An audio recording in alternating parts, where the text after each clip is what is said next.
En la Ciudad de México, en el corazón del barrio de Polanco, donde el aire parece costar más caro y el apellido vale más que el carácter, existe un restaurante llamado El Espejo de Plata. Es uno de esos lugares donde el silencio es el artículo más caro del menú. Un santuario de cristales, cubiertos pulidos y conversaciones susurradas. Las paredes están forradas con espejos antiguos, no para que los clientes se vean, sino para que se sientan constantemente observados. Un sutil recordatorio de que, en ese escenario, cada gesto era una actuación. Para los clientes habituales, ese era un refugio seguro, un universo donde las reglas del mundo exterior no aplicaban, pero las reglas de la etiqueta y el estatus eran absolutas e implacables. En este escenario de opulencia contenida, se movía Sofía García. A sus 21 años era prácticamente invisible, una sombra funcional vestida con un uniforme impecablemente almidonado. Su moño apretado y su postura erguida eran una armadura contra ese mundo que no era el suyo. Mientras se deslizaba entre las mesas, rellenando copas de agua con una discreción casi artística, su mente estaba a kilómetros de distancia.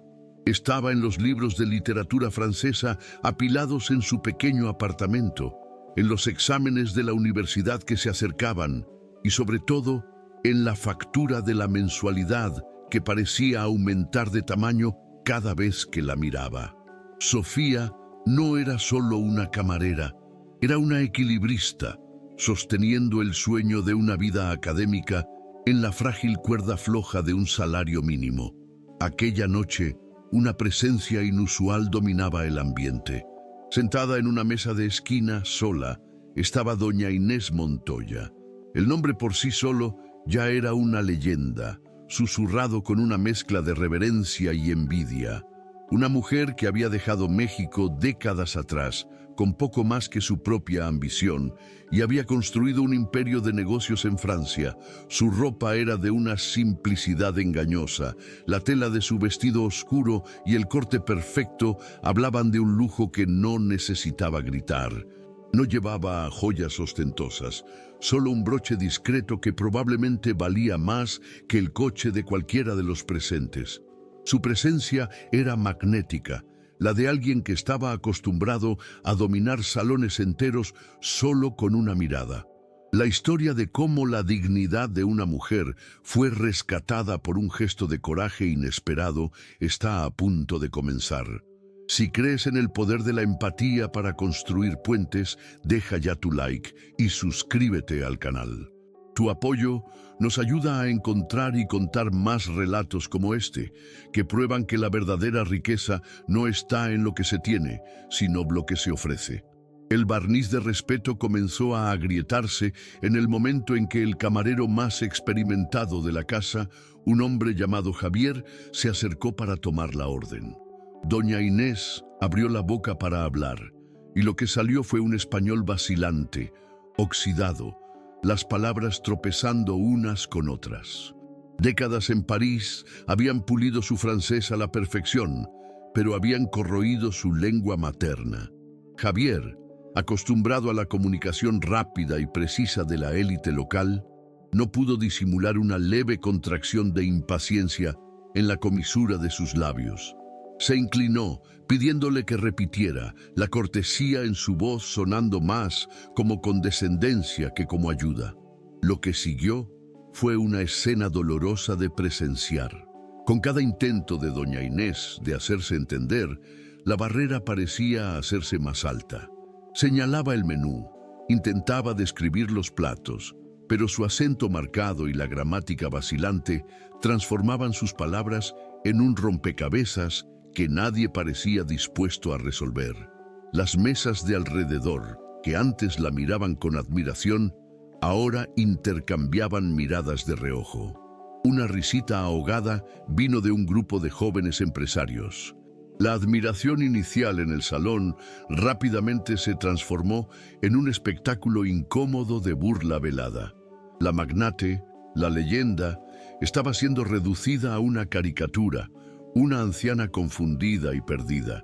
Observando todo desde su puesto cerca de la cocina, Sofía sintió un nudo formarse en su estómago. Ella no veía a una millonaria en apuros. Veía la personificación de la angustia que conocía tan bien de sus libros. El dolor de la incomprensión, la soledad de no tener una voz que alcance al otro. Veía la dignidad de una mujer siendo deshecha, hilo, por la impaciencia y el desprecio disfrazado de sofisticación.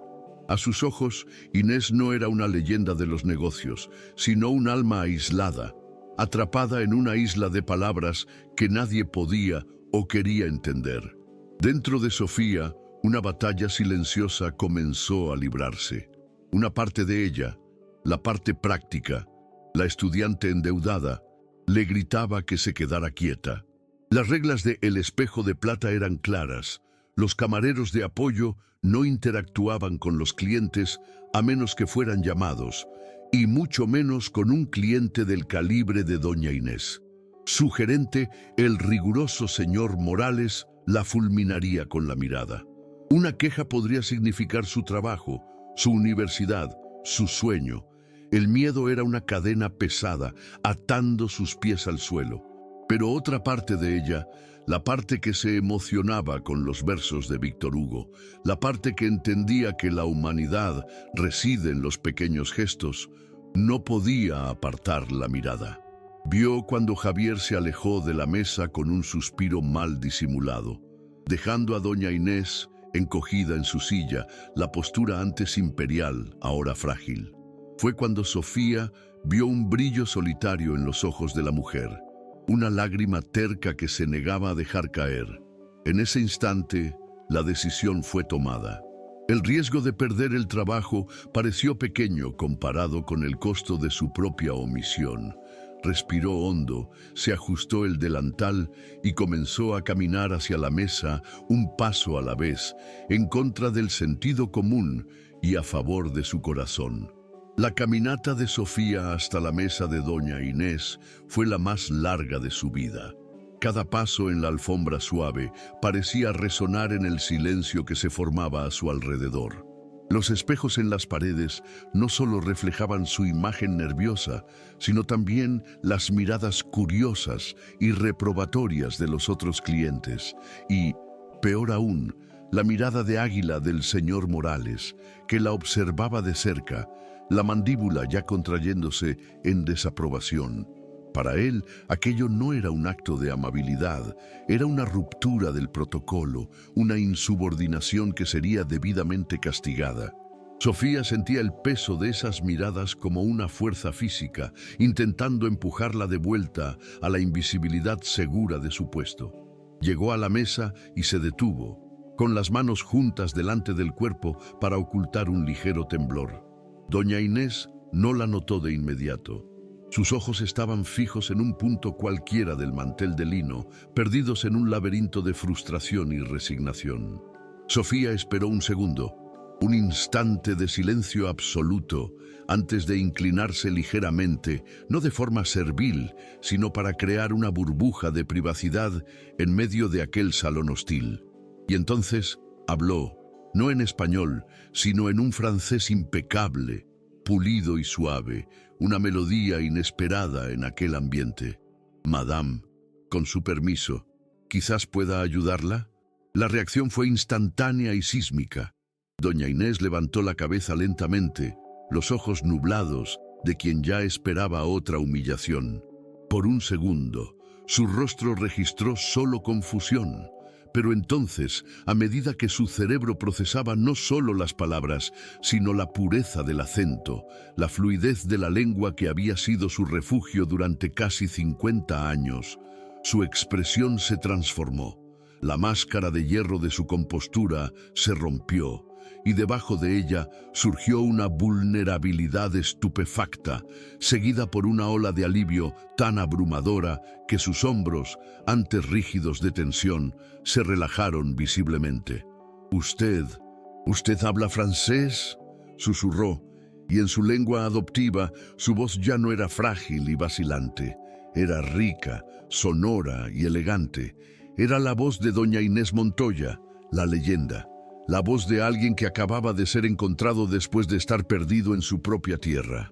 Una lágrima solitaria, la misma que había luchado tanto por contener, finalmente se escapó y se deslizó por su mejilla, pero esta vez no era una lágrima de humillación, sino de pura y abrumadora gratitud. Sofía solo sonrió, una sonrisa genuina y tranquilizadora. Sí, señora, estudio su lengua y sería un honor para mí poder servirla. Aquel simple intercambio verbal cambió la gravedad del salón. Las mesas cercanas, que antes eran escenario de cuchicheos maliciosos, ahora estaban en un silencio impactado. El grupo de empresarios que se había reído ahora miraba fijamente, con las bocas ligeramente abiertas, como si hubieran presenciado un acto de magia. Javier, el camarero experimentado, se detuvo cerca del bar, su rostro una pantalla de incredulidad y quizás una pizca de vergüenza. La joven camarera, la pieza más baja en la jerarquía de ese lugar, se había convertido de repente en la figura central, la única con el poder de traducir no solo palabras, sino también la dignidad. Una conversación animada floreció entre las dos, un oasis de calidez y entendimiento. Sofía, con la pasión de una estudiante dedicada, describía los platos del menú en un francés poético, transformando la lista de ingredientes en una narrativa de sabores. No solo estaba traduciendo, estaba seduciendo el paladar de doña Inés con palabras. La mujer mayor, a su vez, respondía con entusiasmo, compartiendo sus preferencias, contando pequeñas anécdotas sobre restaurantes en París y mercados en Lyon. Por primera vez esa noche, no solo intentaba sobrevivir a una comida, estaba disfrutando de la expectativa de una. El señor Morales, sin embargo, no estaba encantado. Viendo la interacción prolongada, comenzó a marchar hacia la mesa, con el rostro cerrado como una nube de tormenta. Para él, Sofía había cruzado todas las líneas. No solo había roto las reglas, sino que estaba monopolizando la atención de una cliente que debería estar siendo atendida por el equipo principal. Sofía lo vio acercarse por el reflejo de uno de los espejos y su corazón se hundió. Se preparó para la reprimenda inevitable, para la humillación pública que seguramente vendría. Pero antes de que el gerente pudiera proferir una sola sílaba de su regaño ensayado, doña Inés levantó la mirada hacia él. Había un nuevo brillo en sus ojos, una autoridad que había sido restaurada. Le dirigió una sonrisa radiante y dijo algo en francés, con voz firme. Todos los ojos se volvieron hacia Sofía, la nueva poseedora del poder en ese diálogo. Con una calma que ella misma no sabía que poseía, tradujo. La señora dijo que esta es la primera vez en muchos años que se siente verdaderamente bienvenida en un restaurante en su propio país y que el servicio de esta noche, gracias a mí, es el mejor que ha recibido jamás. El señor Morales se detuvo, atrapado en una trampa de su propia creación. No podía reprender a la empleada que acababa de ser elogiada de forma tan vehemente por la cliente más importante del salón. Su ira chocó contra un muro de gratitud multimillonaria y se disipó en el aire. Todo lo que pudo hacer fue forzar una sonrisa tensa, asentir rígidamente y dar media vuelta, retirándose a las sombras de donde había venido, completamente desarmado. Fue una pequeña, pero inmensamente satisfactoria, victoria para la joven camarera. A partir de ese momento, por orden expresa de doña Inés, Sofía se convirtió en su única interlocutora. Permaneció al lado de la mesa, ya no como una camarera de apoyo, sino como una asesora, un puente. Tradujo los pedidos, conversó con el sumiller en nombre de Inés y, lo más importante, escuchó. La conversación fluyó más allá de la comida. Sofía habló de su pasión por la literatura, de cómo las palabras de Albert Camus la transportaban a otro mundo. Inés, por su parte, habló de su propio viaje, de cómo fue llegar a París sin hablar una palabra de francés, sintiendo en carne propia la misma frustración que había sentido antes. Ya no eran una magnate y una camarera, eran dos mujeres, de generaciones diferentes, de mundos opuestos, encontrando un territorio común en el lenguaje y la empatía. La cena se convirtió en un intercambio genuino. Sofía aprendió que detrás de la figura intimidante de doña Inés había una mujer que sentía la soledad de la cima, el peso de una vida entera de batallas. E Inés vio en Sofía no solo a una estudiante esforzada, sino a un alma con una rara y preciosa capacidad de ver más allá de las apariencias y ofrecer ayuda sin pedir nada a cambio. La atmósfera en el espejo de plata se había transformado. La burla se había disuelto en un respeto atónito. Los otros clientes ya no veían a una camarera rompiendo las reglas, sino a una joven de talento y coraje extraordinarios. La historia de esa noche ya comenzaba a formularse en sus mentes. Una anécdota que contarían durante semanas. La noche en que la hija de nadie se convirtió en la embajadora de la mujer más poderosa del salón. Para doña Inés, la experiencia fue más que una cena agradable. Fue un rescate. El simple acto de ser escuchada, de ser comprendida a un nivel fundamental, había llenado un vacío que apenas sabía que existía. La comida era deliciosa, el vino era exquisito, pero el verdadero banquete de esa noche fue la conexión humana.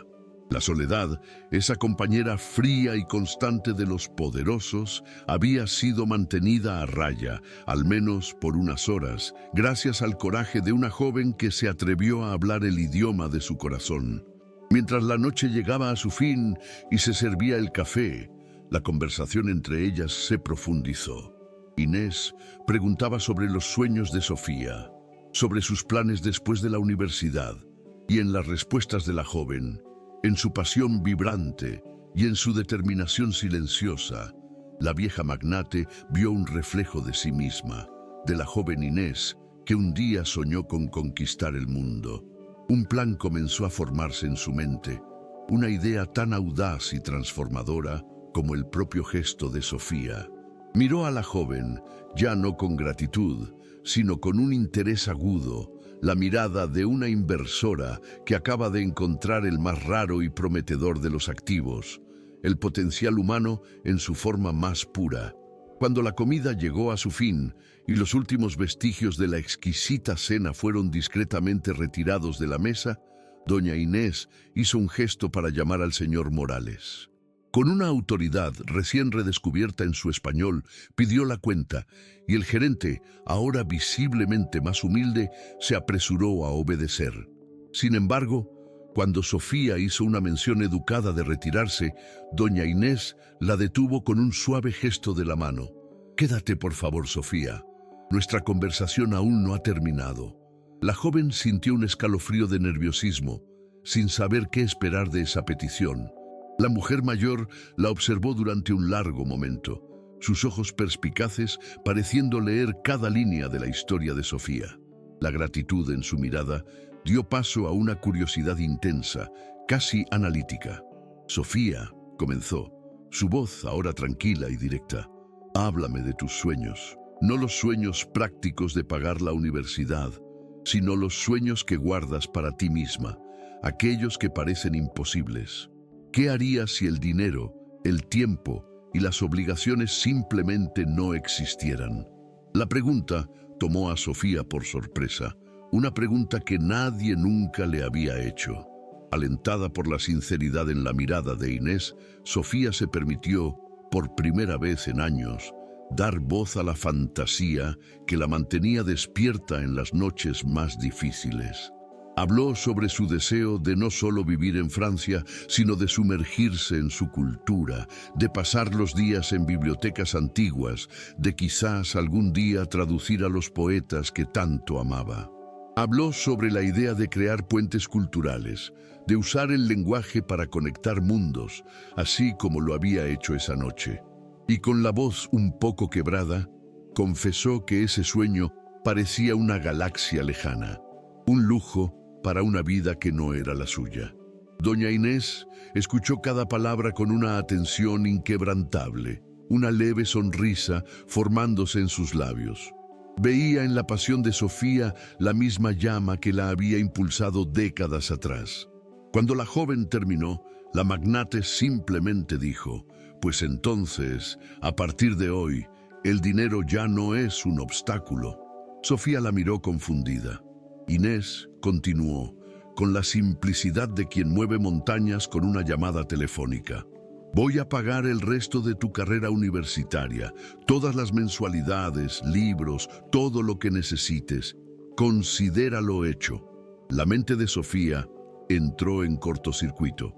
La oferta era tan gigantesca, tan fuera de la realidad, que solo pudo balbucear: «Señora, no puedo aceptar. Fue un honor ayudarla, pero esto es demasiado. No he hecho nada para merecerlo». Retrocedió, el orgullo y la incredulidad luchando dentro de ella. La idea de aceptar una caridad tan grande era desconcertante, casi humillante. Era una trabajadora, no un proyecto de caridad. Su negativa fue instintiva, una defensa contra una generosidad que parecía demasiado grande para ser real. Sofía no solo estaba recibiendo una beca, estaba recibiendo la llave de un futuro que jamás se atrevió a soñar. Si su coraje y la generosidad de Doña Inés tocaron tu corazón, muestra tu apoyo dando like a este video y suscribiéndote. Es tu ayuda la que nos permite seguir trayendo historias reales de superación que nos recuerdan el poder de un simple acto de bondad. Doña Inés no se ofendió por la negativa. Al contrario, su sonrisa se amplió, como si la reacción de Sofía solo confirmara lo que ya sabía. «Mi querida», dijo ella, inclinándose hacia adelante, «no confundas esto con caridad. No construí mi imperio distribuyendo limosnas. Construí mi imperio identificando e invirtiendo en activos de valor incalculable.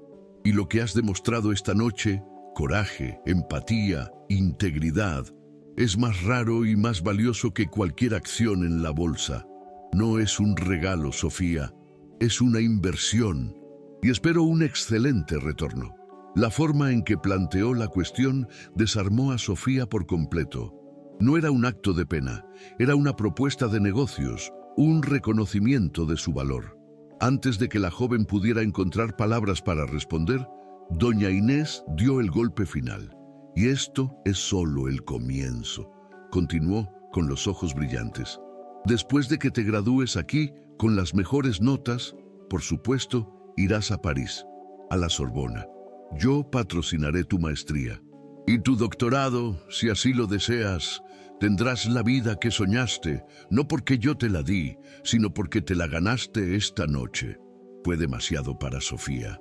La mención de la Sorbona, el templo de sus sueños académicos, rompió la última de sus resistencias. El peso de años de preocupación financiera, de noches mal dormidas, de sacrificios silenciosos, se derrumbó de sus hombros de una sola vez.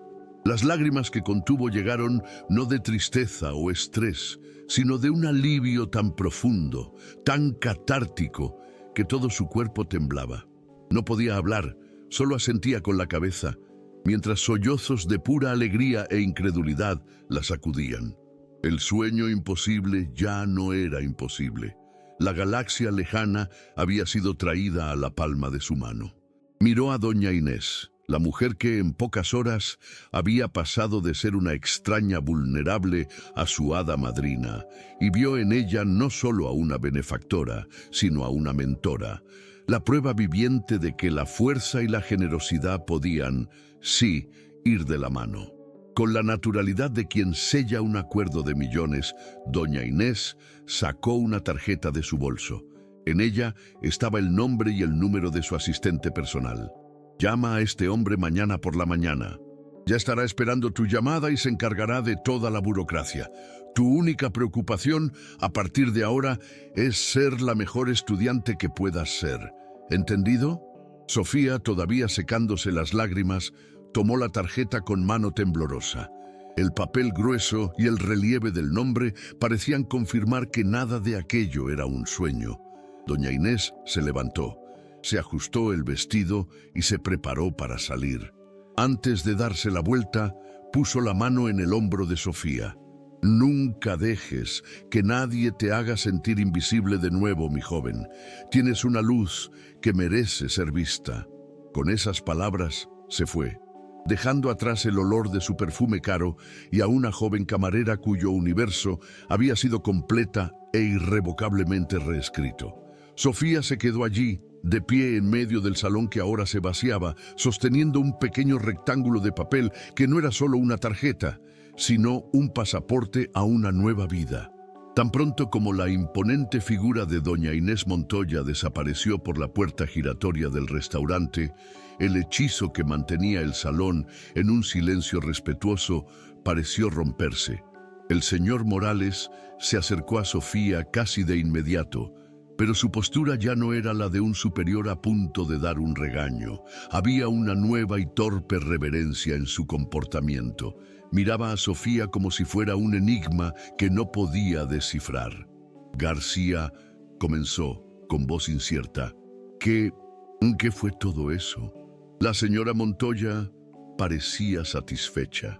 Sofía, aún aturdida, solo miró al gerente y esbozó una pequeña sonrisa. Es una mujer muy amable, señor Morales. Solo necesitaba a alguien que la entendiera. Esa noche, el viaje en autobús a casa fue diferente a todos los demás.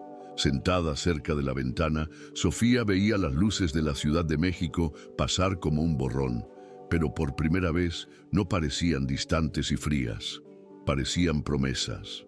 El peso abrumador que llevaba sobre los hombros todos los días, la ansiedad por el alquiler, la preocupación por la universidad, el cansancio que nunca la abandonaba, se había disipado. Era una ligereza tan extraña, tan nueva, que sentía como si pudiera flotar fuera de su asiento.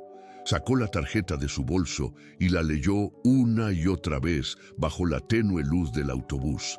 El nombre en relieve, un ancla para su nueva e increíble realidad. A la mañana siguiente, con el corazón latiendo fuerte en el pecho, hizo la llamada. Una voz tranquila y profesional respondió al otro lado. Oficina de Inés Montoya. Con voz temblorosa, Sofía se identificó. La respuesta del asistente fue inmediata y cálida. Ah, sí, señorita García, doña Inés me informó sobre usted. Estábamos esperando ansiosamente su llamada. Ya hemos recibido instrucciones para encargarnos de todo. ¿Podría venir a nuestra oficina mañana para que arreglemos los detalles de su beca de estudios? Fue en ese momento que realmente cayó en la cuenta. No era un sueño, era real. Todo era real. 2 semanas después, Sofía cumplió su último turno en el Espejo de Plata. Su despedida fue surrealista. Sus compañeros, que antes apenas la notaban, ahora la trataban con una mezcla de admiración y curiosidad. El señor Morales le estrechó la mano con un respeto que rayaba en la vergüenza, deseándole toda la suerte del mundo. Al dejar el restaurante por última vez, no sintió amargura, solo gratitud. Ese lugar, que había sido escenario de tanto estrés e invisibilidad, también había sido el escenario del milagro que cambió su vida para siempre. Los meses siguientes fueron de una felicidad que Sofía nunca imaginó posible. Libre de la doble jornada, se sumergió de lleno en los estudios. Por primera vez, podía comprar todos los libros que necesitaba sin tener que elegir entre la educación y la comida. Podía pasar tardes enteras en la biblioteca de la universidad, perdiéndose en las palabras, sin que el reloj le recordara que su turno estaba a punto de comenzar.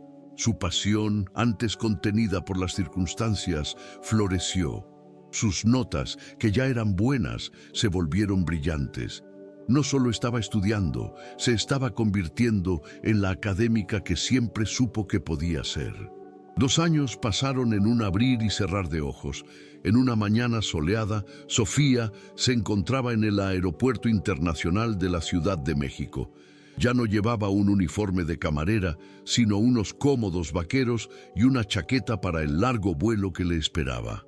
En su mano no había una bandeja, sino un pasaporte con una visa de estudiante y un billete de ida a París.